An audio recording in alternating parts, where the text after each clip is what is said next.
پچھلے جمعہ میں نے ان سے کہا تھا کہ پردوں کا انتظام کرو، اور پھر پچھلے جمعہ دعا بھی کی تھی بارش کے لیے، تو اللہ تبارک و تعالیٰ نے بارش بھی عطا فرما دی، اور دعا ہے کہ یہ سلسلہ جاری رہے بارش کا۔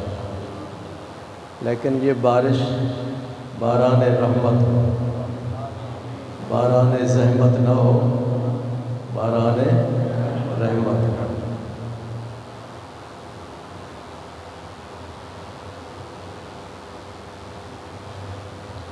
اللہ تبارک و تعالیٰ نے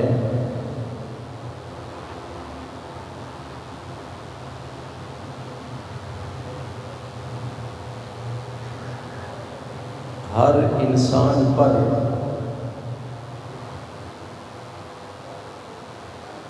کچھ حقوق مقرر کیے ہیں۔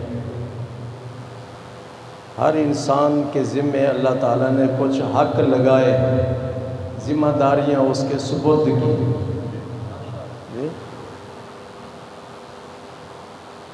وہ ذمہ داریاں دو قسم کی ہیں۔ کچھ ذمہ داریاں ایسی ہیں جن کا تعلق اللہ تعالیٰ کی ذات سے ہے، اور کچھ ذمہ داریاں ایسی ہیں جن کا تعلق لوگوں سے ہے۔ ان ذمہ داریوں کو عربی میں حقوق کہتے ہیں۔ اللہ تبارک و تعالیٰ کا ایک حق تو یہ ہے کہ نماز ادا کی جائے، اسے نماز فرض کی ہے، اس نے روزہ فرض کیا، یہ اللہ کا حق ہے، اس کو ادا کیا جائے۔ اس نے حج فرض کیا، حج ادا کیا جائے، تو یہ بھی اللہ کا ایک حق ہے۔ اسی طرح اللہ تبارک و تعالیٰ نے نیک عمل کرنے کا حکم دیا، یہ بھی نیک عمل ہے، یہ بھی اللہ تعالیٰ کا حق ہے۔ اور گناہوں سے بچنے کا بھی حکم دیا، یہ بھی اللہ کا حق ہے۔ اللہ تعالیٰ نے یہ فرمایا کہ یہ نیک عمل ہے اور یہ گناہ ہے۔ گناہوں کی تفصیل بتانے کی ضرورت نہیں ہے، آپ سب لوگ جانتے ہیں۔ اگر ایک آدمی نماز نہیں پڑھتا تو گناہ گار ہے، روزہ نہیں رکھتا تو گناہ گار ہے، حج نہیں کرتا تو گناہ گار ہے، اور اسی طرح زکوٰۃ نہیں دیتا تو گناہ گار ہے۔ گناہ بندہ کرتا ہے، اور گناہ بخشنا یہ اللہ تبارک و تعالیٰ کا کرم ہے، اللہ کا فضل و کرم ہے کہ انسان گناہ کرے اور اس کے گناہ کو بخش دے، یہ اس کا فضل و کرم ہے۔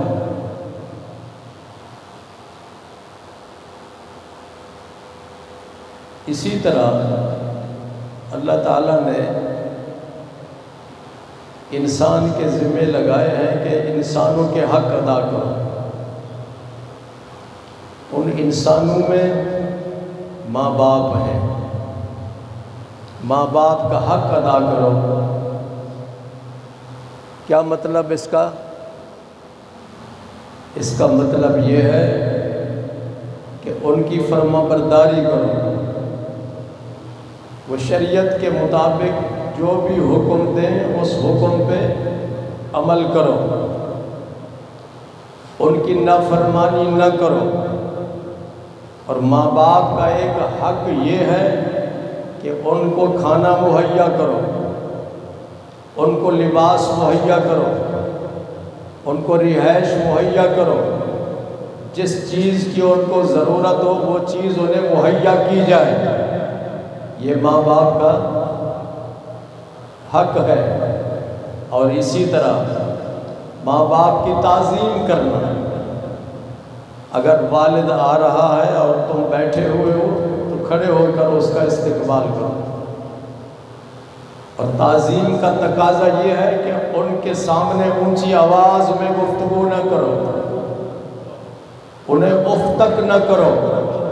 اگر آپ کو کوئی چیز ناگوار گزرتی ہے کہ والد صاحب کو اس طرح کی بات نہیں کرنی چاہیے، تو والد کو ڈانٹ ڈپٹ نہ کرو، خاموش ہو جاؤ۔ اور اگر سمجھانا بھی ہو تو پیار محبت سے ان کو سمجھا دیا جائے۔ نہیں سمجھتے تو پھر تم پر فرض عائد نہیں ہوتا کہ ان کے ساتھ تم الجھو اور اپنی بات کو زبردستی منوانے کی کوشش کرو۔ میرے آقا کریم صلی اللہ علیہ وسلم نے ارشاد فرمایا، تمہیں معلوم نہیں کہ باپ کا مقام کیا ہے؟ ارشاد فرمایا، اوسط ابواب الجنہ، جنت کے تمام دروازوں میں سے جو درمیانہ دروازہ ہے وہ باپ ہے۔ جنت کے دروازوں میں سے جو درمیانہ دروازہ ہے وہ باپ ہے۔ اور ماں کے بارے میں ارشاد فرمایا، الجنت تحت اقدام امہاتکم، جنت تمہاری ماؤں کے قدموں کے نیچے ہے۔ اور یہ بات ذہن نشین کر لو کہ اگر کوئی شخص ماں باپ کی نافرمانی کرتا ہے تو گناہ گار ہے کہ نہیں؟ نافرمانی کرتا ہے، ان کی گستاخی کرتا ہے، ان کی بے ادبی کرتا ہے تو گناہ گار ہے۔ قیامت کے دن اس کو سزا ملے گی۔ سمجھ آ رہے ہیں؟ کئی گناہ ایسے ہوتے ہیں کہ جن کی سزا اللہ تعالیٰ دنیا میں بھی دیتا ہے اور آخرت میں بھی دے گا۔ اگر ایک آدمی نماز نہیں پڑھتا جی تو اس کو قیامت کے دن اس کی سزا ملے گی۔ ماں باپ کی اگر نافرمانی کرتا ہے، بے عزتی کرتا ہے، ان کی تعظیم نہیں کرتا، ان کا ادب نہیں کرتا، تو اس کو آخرت میں بھی سزا ملتی ہے اور دنیا میں بھی اس کو سزا ملتی ہے جی۔ اور دنیا میں سزا کیا ملتی ہے کہ اس پر رزق کے دروازے بند کر دیتا ہے اللہ تعالیٰ، اس کے معاشی حالات کو تنگ کر دیتا ہے۔ اور فرمایا، من اعرض عن ذکری فإن له معیشۃ ضنکا، اللہ ارشاد فرماتے ہیں جس نے میری نصیحت پر اور میرے ذکر پر، میری نصیحت اور میرے حکم پر عمل نہ کیا، میں اس پر معیشت تنگ کر دیتا ہوں۔ آج کل معاشی حالات جو ہمارے ملک کے خراب ہیں، اس کی ایک وجہ یہ بھی ہے، اور بھی کئی وجوہات ہیں۔ ایک وجہ یہ بھی ہے کہ ہمارے نوجوانوں کی اکثریت اپنے ماں باپ کی نافرمان ہے۔ اور میں نے بتایا تھا کہ قیامت کی نشانیوں میں سے حضور صلی اللہ علیہ وسلم نے ارشاد فرمایا، قیامت کی نشانیوں میں سے ایک نشانی یہ ہے کہ اولاد اپنے ماں باپ کی نافرمان ہوگی۔ تھوڑا سا پڑھ جاتے ہیں، پی ایچ ڈی کر لیا، ایم اے کر لیا، تو کہتے ہیں ہمارے ماں باپ کو کیا پتا، ہم ان سے زیادہ بہتر جانتے ہیں، نافرمانی شروع کر دیتے ہیں۔ بھیا ابو جی آپ کو کیا پتا، میں بہتر جانتا ہوں، اس طرح کی باتیں کرتے ہیں۔ تو یہ بات یاد رکھو، آقا کریم صلی اللہ علیہ وسلم نے ارشاد فرمایا، بھئی ہمارے نبی سچے ہیں یا نہیں؟ بولو جی، سچے ہیں۔ تو آپ نے ارشاد فرمایا کہ قیامت کی نشانیوں میں سے ایک نشانی یہ ہے کہ اولاد اپنے ماں باپ کی نافرمان ہوگی۔ تو انسانوں کے حقوق میں سے ماں باپ ہیں، ان کے حق ہیں، اور اسی طرح ہمسایہ اگر آپ کا کوئی ہے تو اس کا بھی حق ہے، اس کا بھی حضور صلی اللہ علیہ وسلم نے بہت زیادہ تاکید فرمائی کہ اپنے ہمسائے کے حقوق کو ادا کرو۔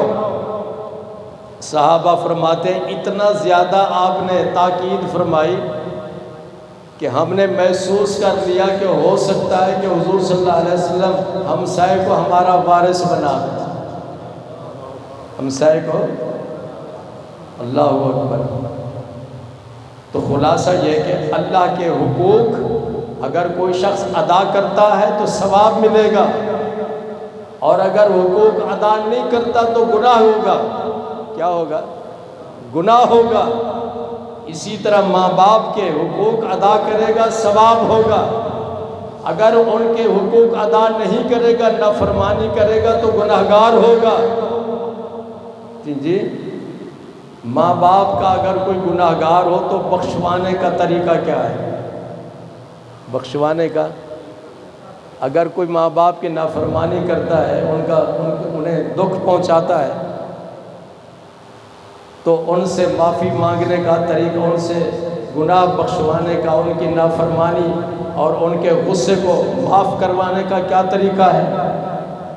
کہ ان کی خدمت میں حاضر ہو جائے اور تہہ دل سے ان سے معافی مانگے، تہہ دل سے معافی مانگے کہ اے میرے والد اور میری والدہ، میں نے آپ کی گستاخی کی، آپ کی بے ادبی کی، آپ کو ناراض کیا، آپ مجھے معاف کر دیں، آئندہ ایسا نہیں کروں۔ اگر انسان کا حق ادا نہ کیا جائے، اس کو ستایا جائے، اور یہ بھی حکم ہے، فرمایا المسلم من سلم المسلمون من لسانہ و یدہ۔ سرکار مدینہ صلی اللہ علیہ وسلم فرماتے کامل مسلمان وہ ہے جس کی زبان سے اور جس کے ہاتھ سے دوسرا مسلمان محفوظ رہے۔ ہاتھ زبان سے محفوظ رکھنے کا کیا مطلب ہے؟ نظر کہ گالی نہ دے۔ جی مسلمان وہ ہے جو دوسرے مسلمان کو گالی نہ دے، اور ہاتھ سے اس کو تکلیف نہ پہنچائے، مار پیٹ نہ کرے، اس کو گولیاں نہ برسائے، اس پر ڈنڈے نہ برسائے۔ تو سرکار کیا فرماتے ہیں؟ کامل مسلمان وہ ہے جس کے ہاتھ سے، جس کی زبان سے دوسرے مسلمان محفوظ رہے۔ اور اگر کوئی آدمی اپنی زبان سے کسی کو گالیاں دیتا ہے تو وہ اپنے آپ کو کامل اور مکمل مسلمان کہلانے کا مستحق نہیں۔ بولے جو دوسرے مسلمان کو گالیاں دیتا ہے تو وہ اپنے آپ کو کامل مسلمان کہلانے کا مستحق نہیں۔ بولے سمجھ آ رہی ہے بات کی کہ نہیں آ رہی؟ اور اللہ تبارک و تعالی کہ اگر کوئی حق ادا نہیں کرتا، نماز نہیں پڑھتا، روزہ نہیں رکھتا، حج نہیں کرتا، زکوٰۃ نہیں دیتا، صدقہ خیرات نہیں کرتا، جو اللہ تعالیٰ نے جن چیزوں سے منع کیا اس سے منع نہیں ہوتا، شراب سے منع کیا شراب پیتا ہے، جی جوئے سے منع کیا وہ جوا کھیلتا ہے، چوری سے منع کیا وہ چوری کرتا ہے، ڈاکے سے منع کیا ڈاکہ مارتا ہے، تو ایسا شخص اللہ تبارک و تعالیٰ کا نافرمان ہے اور وہ گناہگار ہے۔ کیا ہے؟ انسان کا خطا کار ہو تو وہ اس سے جا کر معافی مانگے گا۔ اب اللہ تبارک و تعالیٰ سے گناہ بخشوانا ہے، اسے معافی مانگنی ہے، تو اس کا طریقہ کیا ہے؟ جی اللہ تک تو ہم نہیں پہنچ سکتے نا۔ دنیا میں تو باپ کے ماں کے پاؤں تو پکڑ لیں گے نا کہ ہمیں معاف کر دو، لیکن اللہ تبارک و تعالیٰ سے اپنا گناہ بخشوانے کے لیے تو اللہ کے پاس تو نہیں جا سکتے ہم۔ اس کا طریقہ کیا ہے؟ اللہ سے گناہ بخشوانے کا طریقہ کیا ہے؟ اللہ کی نافرمانی کو دور کرنے کا طریقہ کیا ہے؟ اس کا طریقہ اللہ تعالیٰ نے قرآن مجید میں بیان کیا۔ قرآن کون سا پارہ ہے؟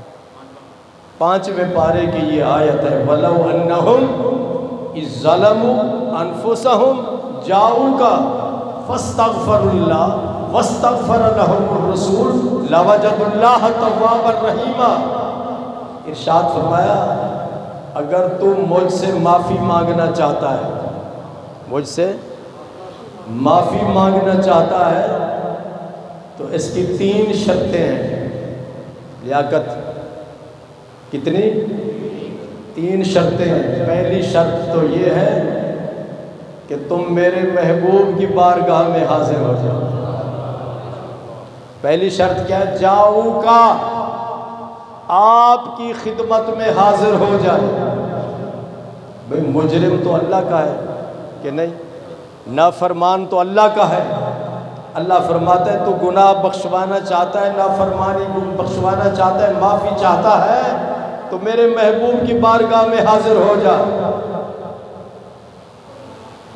یہ ضروری نہیں کہ آپ اس دنیا میں موجود ہوں تو پھر ان کی خدمت میں حاضر ہو جاؤ، دنیا سے رخصت ہو جائے تو پھر نہ ہو، نہیں۔ قرآن فرماتا ہے جاؤ کا، یہ نہیں فرمایا کہ زندگی میں آپ کے پاس آئیں، قیامت تک لوگوں کو حکم ہے، گناہ بخشوانا چاہتے ہو، مجھ سے معافی چاہتے ہو تو میرے محبوب کریم صلی اللہ علیہ وسلم کی بارگاہ میں حاضر ہو جاؤ۔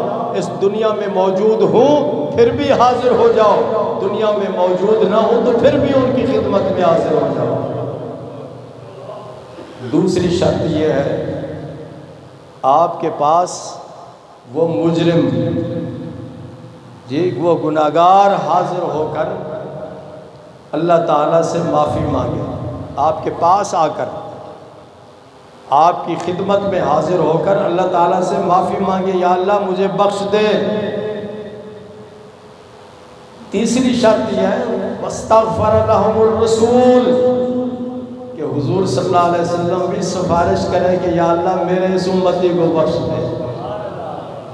جب یہ تین شرطیں پوری ہو جائیں گی اللہ یقین دلاتا ہے، یقین نہ بھی دلائے تو پھر بھی اس کی بات میں تو یقین ہے نا، لیکن لفظ ایسے استعمال فرمائے ہیں اللہ تعالیٰ نے کہ عربی گرامر کے مطابق وہ یقین والے الفاظ ہیں، تاکید والے الفاظ ہیں۔ فرمایا لَوَجَدُ اللَّهَ تَوَّابًا رَحِيمًا، وہ ضرور بالضرور اللہ تبارک و تعالیٰ کو توبہ قبول کرنے والا اور مہربانی کرنے والا پائیں گے۔ ایک شخص، اللہ اکبر، دیہاتی شخص تھا، مدینہ منورہ میں تو اس وقت ماشاءاللہ بہت بڑی اعلیٰ قسم کی بلڈنگیں ہیں، خوبصورت بلڈنگیں بنی ہوئی ہیں۔ حضور صلی اللہ علیہ وسلم کے زمانے میں تو کچے گھر ہوتے تھے۔ تو ایک شخص دیہات کا رہنے والا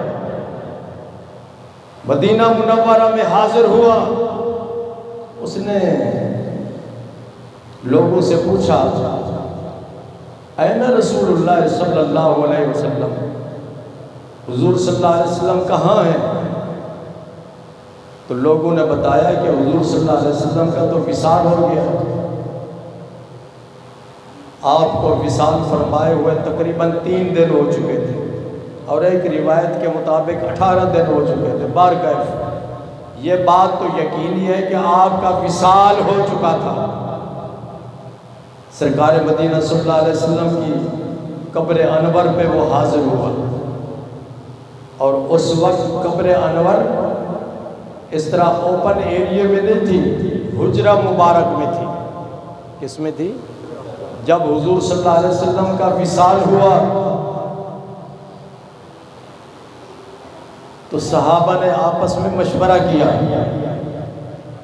کہ حضور صلی اللہ علیہ وسلم کو کہاں دفن کیا جائے۔ کسی نے کہا کہ جنت البقیع میں دفن کیا جائے، کسی نے کہا کہ جنت المعلا مکہ مکرمہ میں دفن کیا جائے، کسی نے کہا کہ بیت اللہ شریف کا جہاں طواف ہوتا ہے وہاں دفن کیا جائے، کسی نے کہا کہ بیت اللہ شریف کے اندر دفن کیا جائے۔ اس طرح مشورہ دیا صحابہ نے۔ آخر میں حضرت ابو بکر صدیق رضی اللہ تعالیٰ عنہ نے اپنا مشورہ دیا۔ آپ نے ارشاد فرمایا میں نے حضور صلی اللہ علیہ وسلم سے حدیث سنی ہے۔ حضور صلی اللہ علیہ وسلم نے ارشاد فرمایا جس نبی کا جس مقام پر وصال ہو، نبی کا جس جگہ پر وصال ہو، اس نبی کو اسی جگہ پہ دفن کیا جائے۔ سمجھ رہے ہیں آپ؟ تو حاجی صاحب حضور صلی اللہ علیہ وسلم کا وصال کہاں ہوا تھا؟ خاموش رہو بھی جی، نہیں مدینہ منورہ میں تو ہوا تھا، جگہ کون سی تھی؟ حضرت عائشہ صدیقہ رضی اللہ تعالی عنہا کے حجرے میں۔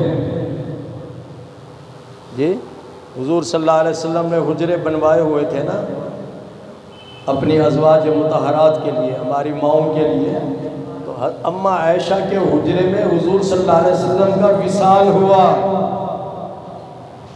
کہ نہیں آئی سمجھ؟ تو پھر حضرت ابوبکر صدیق رضی اللہ تعالیٰ عنہ نے فرمایا کہ میں نے یہ سرکار کا حکم سنا تھا، تو تمام صحابہ نے اس پر اتفاق کیا، تمام صحابہ نے اس پر اتفاق کیا۔ تو حضور صلی اللہ علیہ وسلم کو حضرت عائشہ صدیقہ رضی اللہ تعالی عنہا کے حجرے میں دفن کیا گیا کہ نہیں سمجھے؟ دفن ہو گئے آپ۔ تو صحابہ نے اس حجرے کی دیواریں گرا دی تھی، بتاؤ، یا برقرار رکھی؟ جی انہوں نے نہیں گرائی، وہ دیواریں برقرار رہیں، اور آج بھی وہ دیواریں برقرار ہیں۔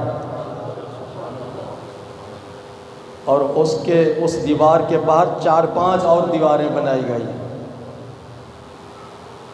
وہ دیوار آج بھی موجود ہے۔ ترکیوں نے جنت البقیع میں حضرت فاطمہ الزہرا رضی اللہ تعالی عنہ کا روضہ بنوایا، اسی طرح حضرت عثمان غنی کا، اور جتنے بھی صحابہ کرام وہاں موجود تھے ان سب کے انہوں نے روضے بنوائے۔ بعد میں جب انقلاب آیا تو یہ سعودی حکومت کے جو مولوی صاحبان تھے ان کو آل شیخ کہتے ہیں، انہوں نے فتویٰ دے دیا کہ یہ جو عمارتیں ہیں یہ جائز نہیں ہے، ان سب عمارتوں کو ختم کر دیا جائے۔ ان کا یہ فتویٰ جب جاری ہوا تو ان ساری عمارتوں کو گرا دیا گیا، سارے گنبد گرا دیے گئے۔ اگر عمارت گرانا جائز ہوتا، ضروری ہوتا، تو صحابہ کرام حضرت عائشہ صدیقہ رضی اللہ تعالی عنہ کے حجرے کی دیواریں گرا دیتے، لیکن انہوں نے نہیں گرائی۔ تو معلوم ہوا کہ اللہ کے نیک بندوں کے مزارات اگر بنا دیے جائیں یا ان کے لیے کوئی خوبصورت حجرہ بنا دیا جائے تو اس میں ان کو دفن کر دیا جائے تو اس میں کوئی حرج نہیں ہے۔ کیوں؟ اس لیے کہ یہ اللہ کے ولی کی شان کا اظہار ہو رہا ہوتا ہے۔ اللہ نے ولیوں کی شان بیان کی ہے قرآن مجید میں، یہ شان والے ہیں، ان کے مزارات سے ان کی شان ظاہر ہوتی ہے۔ جب اللہ ان کی شان کو قرآن میں ظاہر کرتا ہے تو ان کے اگر مزارات بنا دیے جائیں تو ان میں حرج کیا ہے؟ بارکیف۔ تو حضور صلی اللہ علیہ وسلم کی قبر مبارک حضرت عائشہ صدیقہ رضی اللہ تعالی عنہا کے حجرے میں تھی۔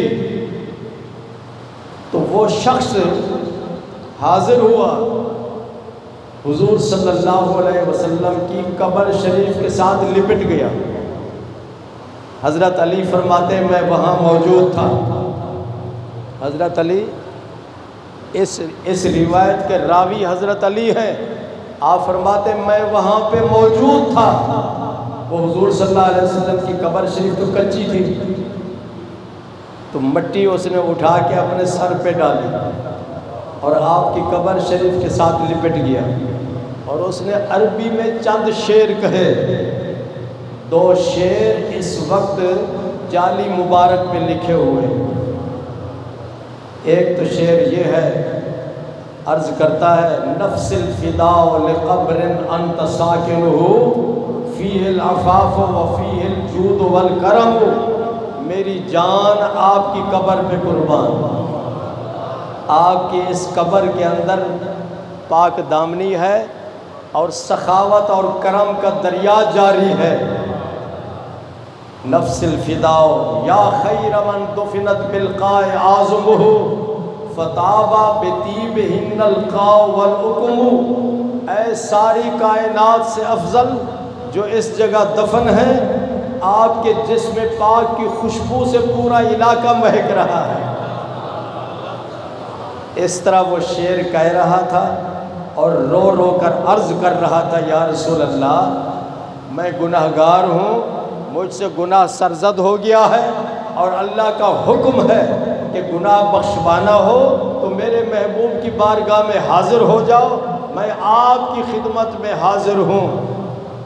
اللہ کے حکم کے مطابق حضرت علی فرماتے ہیں، یہ حضرت علی صحابی ہیں اور میرے آقا کریم صلی اللہ علیہ وسلم کے محبوب ہیں۔ آپ نے ارشاد فرمایا انا مدینۃ العلم وعلی بابھا، میں علم کا شہر ہوں، علی اس کا دروازہ ہے۔ تو حضور صلی اللہ علیہ وسلم کے صحابی حضرت علی کرم اللہ تعالیٰ وجہ الکریم ارشاد فرماتے ہیں، رو رو کر وہ اپنے گناہ کی معافی مانگ رہا تھا کہ قبر شریف سے آواز آئی۔ جی قبر شریف سے، یہ بات یاد رکھو، اللہ کے تمام نبی اپنی قبروں میں زندہ ہیں، اپنی قبروں میں زندہ ہیں، اور اتنی مٹی تھی اوپر، آپ قبر کے اندر تشریف فرما تھے نا، تو وہ اوپر رو رہا ہے اور سرکار اس کے اس رونے کی، آپ اس کی اس عرض کو اپنی قبر انور میں سن رہے ہیں۔ تو سرکار میں حضرت علی فرماتے ہیں قبر شریف سے آواز آئی انہو قد غفر لک، اے رونے والے تو نہ رو، اللہ تبارک و تعالیٰ نے تیرے گناہوں کو معاف کر دیا۔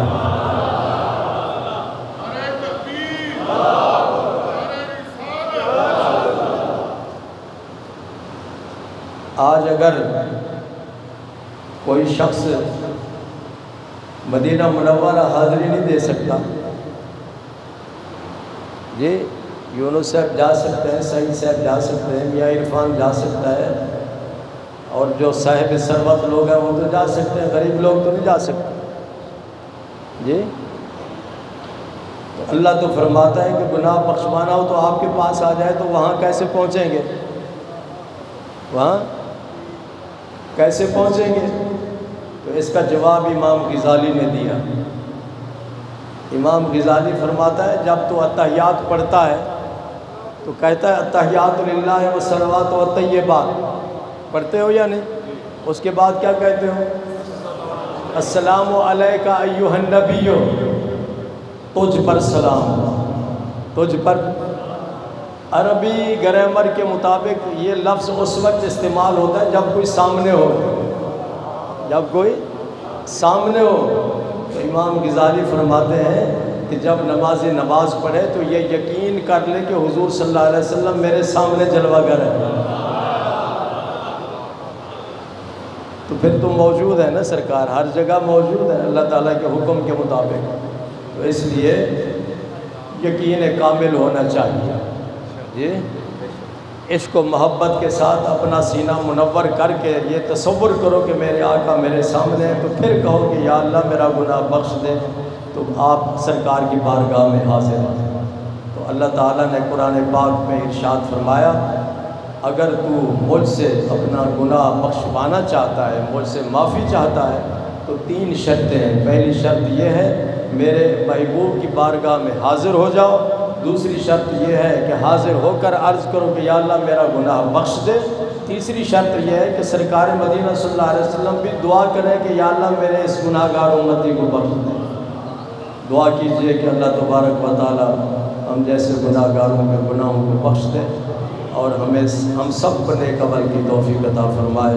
وآخر دعوانا الحمدللہ۔